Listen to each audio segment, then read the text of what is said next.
Well, hi there, everybody. It's a phone video. It's an NHL algorithm video. When you go to kenbraverman.com, or I think you'll probably be able to follow a link in the description below, you can see that there's a picture of a bunch of hockey games. I think that window will go away exactly. Uh, what we've learned about the NHL algorithm is that hockey's really, really tough. Hockey's really, really tough, and you can't really count on anything because the bounces can go any way. But given that being kind of a way that hockey works, if that's the case, then like the best advice I ever heard really about hockey, and this was true at the beginning of the season last year too, and I think the year before, if you bet on the underdog every game, you win, which is the funniest thing. So because the lines, if the games are super even, then any team with a big underdog line, when they win, it gets paid, and you win almost half your games that way, and you end up making money. So let's talk about how we can apply some information from the algorithm here today to see if there are good underdog picks to take. For example, it looks like there are 10 games today. Yeah, we've got all the way down to 20 picks, right? So there are 10 games today, and at the top, you've got Ottawa and Boston. Ottawa at a big, huge underdog line, and they're the 14th pick. Ottawa hasn't been playing great, but neither has Boston. Swayman's going, Murray's going. Goaltending may not be great. But the powers are so low that plus 245 line, just like I was saying, is kind of okay. You could take it or take plus 1.5. Let's just see what happens if we pick off the only underdog games we're going to play as straight bets and see whether or not that makes money for the day. That's how I want to judge this today, given what I learned about the hockey algorithm over the last few weeks.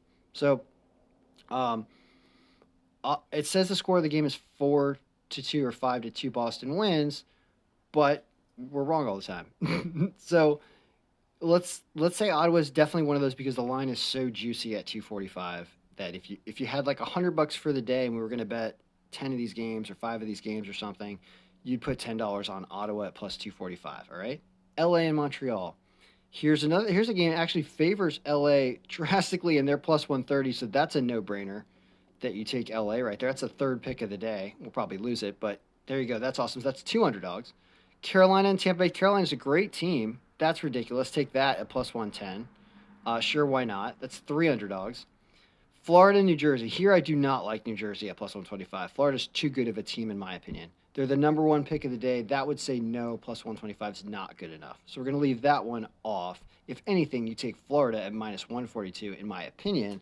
Although if you're going with the underdog only strategy, you essentially skip over that game because that line is not an underdog line. Edmonton and Detroit. Detroit way down on this list. The 17th pick of the day says Edmonton crushes them. Nedgovic's going. There's probably going to be a lot of goals in that game. McDavid feels like he's getting shown up by Ovechkin scoring all the time, so an over is probably a decent idea there. So do you take Detroit at plus 150? It's way down on the list, so that's one of the reasons maybe you wouldn't, right? 17th pick of the day. But if you're doing it, you're supposed to do it because that's a really good line at 150. I don't know. I don't know what to do with that. St. Louis and Winnipeg. Winnipeg is at plus 100. They're supposed to lose. That's only even money, though. But they're the favored team by new margin, even though the projected score doesn't agree. Wow, this is a conflict game right here. Basically, Winnipeg's playing better. St. Louis is playing worse.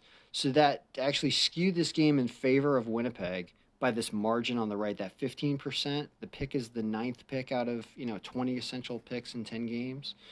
Their margin's 90, so it's a very low margin, but it's even money. I feel like if it was better than even money, you'd take it, but because it's even money, I think you stay away from that game. Pittsburgh and Chicago. Ugh, I don't want to take Chicago. They're only at plus 110. I'm gonna stay with. There should be goals in that game with those bad goaltenders with Fleury's going. That's what you root for in that game. San Jose and Calgary. Here's San Jose at plus 205. They're supposed to get crushed. They're the 19th pick of the day. They have Aiden Hill going. This game's in Calgary. Calgary, pretty good team, and San Jose playing poorly. But the plus 205 is really juicy. I think you bet San Jose at plus 205 there with our strategy because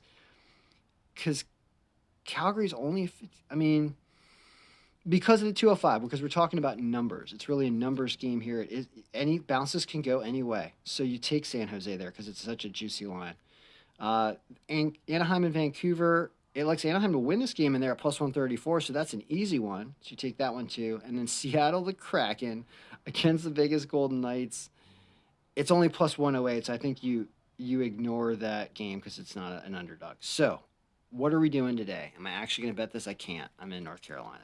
No betting on hockey. I'll do fantasy, which will be a waste of time and annoying. But I won't bet. If I were to bet, and I had, we have how many underdog picks? We have Anaheim at plus 134, a questionable San Jose at plus 205. Staying away from Winnipeg, even though I want to take them. Detroit at plus 150, right? I said yes or no. Maybe.